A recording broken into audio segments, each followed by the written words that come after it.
ભારતના પાડોશી દેશ બાંગ્લાદેશમાં હિન્દુઓ પર અને સાધુ સંતો પર થઈ રહેલા અત્યાચારના વિરોધમાં આજરોજ કેન્દ્ર સરકાર કંઈ કામ કરતી નથી તેવા આક્ષેપો સાથે આમ આદમી પાર્ટી દ્વારા હાથમાં બેનરો લઈને વિરોધ કરવામાં આવ્યો હતો।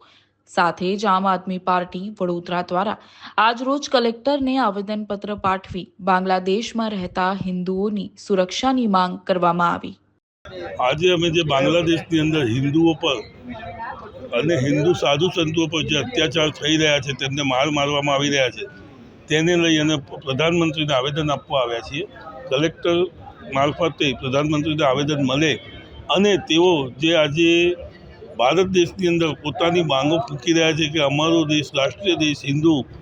હિન્દુત્વ ચલાવી રહ્યા છે, પરંતુ આવા મુદ્દા પર તેઓ કેમ કંઈ બોલતા નથી। આજે ઇઝરાયલ અને પેલેસ્ટાઇનમાં જ્યારે પણ કંઈક આવા મુદ્દા ઉપડતા હોય ત્યારે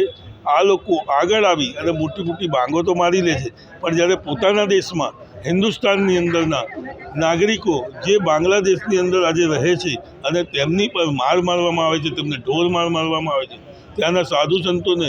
પૂરી દેવામાં આવે છે, તેમની પર જે અત્યાચારો કરવામાં આવે છે, તો અમારી માંગ છે કે તેમને સુરક્ષા મળે અને કેન્દ્રીય સરકાર પોતાના આંખ આડા કાન ન કરી અને આ વસ્તુઓ પર બી ધ્યાન આપે અને તેમને સુરક્ષા આપે તેવી અમારી માંગ છે।